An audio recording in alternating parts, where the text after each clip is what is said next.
اوس دلته د بریلویانو یو عالم دی تعلیم قرآن پر اجرت لینا کیسا ہے. مؤلف د دې څوک دی؟ علامه محمد ظفر عطاري صاحب. اوس د ګرداخ بریلوی عالم دی، هغه هم پر دې باندې بقاعده ډېر ښه بحث کړی دی چې دا رقم تلاوت کول، دا رقم تراویح کول، دا رقم ختمونه کول چې په هغه کې نیت د خوراک وي، دا چیز دی دا ناجایز دی. او د امام احمد رضا خان بریلوی د فتاوا او حوالې ذکر کړی دي. ناغذ ذکر کوي کھانا کھلانے کے عوض ختم قرآن کرانے کا حکم، د خوراک په عوض کې ختم قرآن حکم. نو بیا پر دې کې ډېر ښه فتوا د امام احمد رضا خان در نقل کړې ده. هغه د فتاوا رضویہ ده، کھلانے والا جانتا ہے کہ ان کی تلاوت کے عوض مجھے کھانا دینا ہے.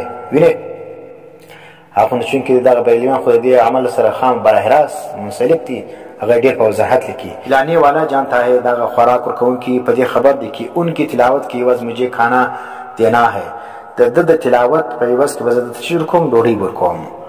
یہ جانتے ہوں کہ ہمیں قرآن پڑھ کر کھانا لینا ہے. او دا کاریان صاحبان بیا څه کوي؟ هغه به په دې خبر دي چې قرآن مې ووایي ډوډۍ به راکوي. تو آپ ہی حرام ہے، کھانا بھی حرام ہے، کھلانا بھی حرام ہے. دا زه نه وایم، دا احمد رضا خان بریلوی وایي. دا زموږ د پښین بریلویان څه وایي؟ وایي ډېر دین خدمت یې کړی و. نو احمد رضا خان بریلوی څه فرمایي؟ آپ ہی حرام ہے، کھانا بھی حرام ہے، کھلانا بھی حرام ہے. دا رقم مفتی امجد علی دغه چې کوم یو بریلوی دا هم ذکر کوي. وایي بعض مرتبہ پڑھنے والوں کو پیسے نہیں دیے جاتے. وही بعض اوقات چې کوم دا ویل والا ته پیسې نه ورکول کېږي، مگر ختم के बाद मिठाई तقسیم होती है.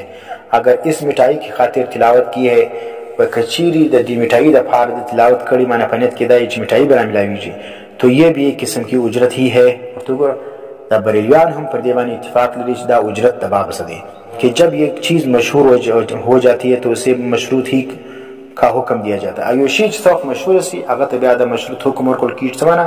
د معروف بیا دي سي لکه مشروط چې معنا د شرط ولګي دی په دې باندې.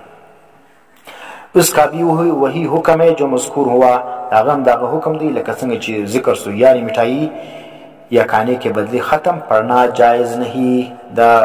د بریلویانو مفتی امجد علی بہار شریعت کی ذکر کی. بیا د مفتی امجد علی د تراویح په باب کې لیکي تراویح نماز تراویح میں ختم قرآن پر اجرت لینے کا حکم. وہ آج کل اکثر رواج ہو گیا ہے کہ حافظ کو اجرت دے کر تراویح پڑھواتے ہیں. نن سبا اکثر دا رواج دی چې حافظ صاحب ته اجرت ورکوي، هغه باندې تراویح کوي. بیا یہ ناجائز ہے. دینے والا اور لینے والا دونوں گناہگار ہے، ورکوونکی او اخیستونکی دواړه ګناهګار دي.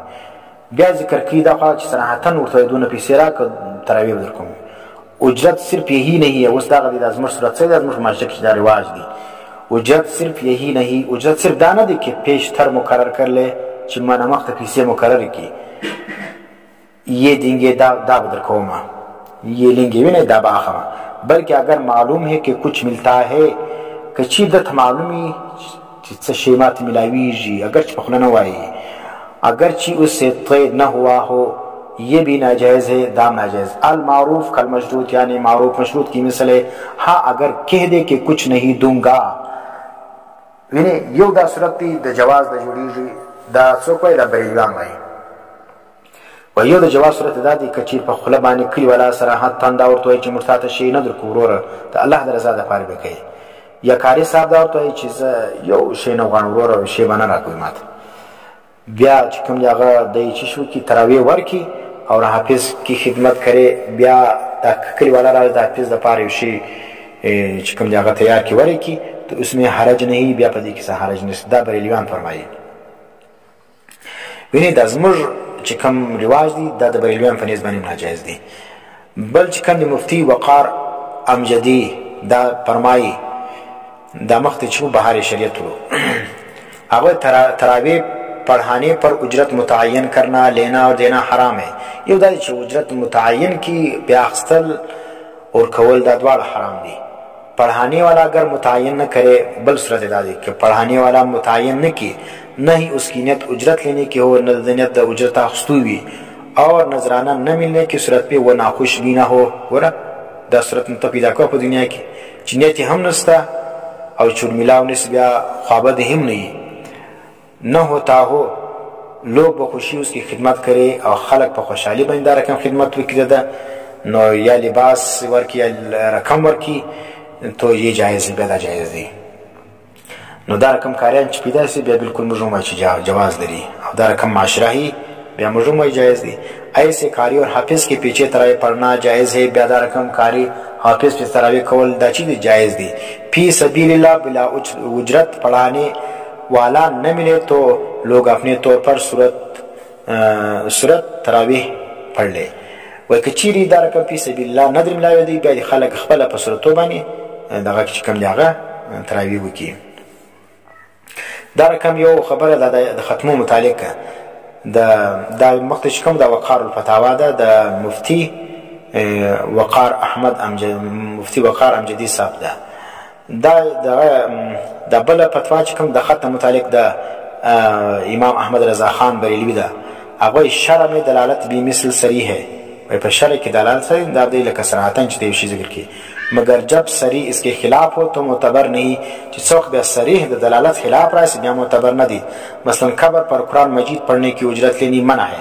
उस पर खबर बांधे कुरान मजीद उजरत पैदा मना दी। लोग जो मुकर्रर करते हैं और उजरत का नाम दरमियान में नहीं आता खालक मुकर्रर की लेकिन उजरत तोरी नहीं इस्तेमाल की बात को लेते हैं बाद ब्या दागरों से शिकार मुकम्मल से ब्या पीछे आखिर ये भी उजरत ही है। दाम उजरत थी क्या आदतन मालूम है कि वो लेते ही को पढ़ते हैं दा आदतन मालूम है दाखिल के द अखसुल दफारा दा कुरान वाई और ये पढ़ते ही फर देते हैं पढ़ने पर ही देते हैं और दा खलक चिबुकी दाएं फसबान की चिदा तिलावत वकी।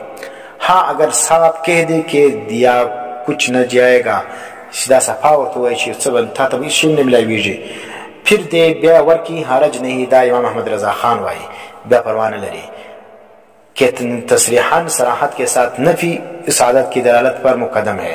मनावत बसराहतन चिकम दियागा बदे नफी की ब्या की चीर वर्क बेपरवाह न लरी दादा बरेलियान फतवा दा रकम नूरी फतवा दी नो मादा मुख्तसर जिक्र कल दा बेता सुपल वगोरी बहार शरीयत बरेलियान व मारूफ किताब दी फतवा रिजवी चिकम दा अहमद रजा खान बरेलवी मारूफ मशहूर फतवा दा पदी की दा बहस चिकम दा तफसीलन तासु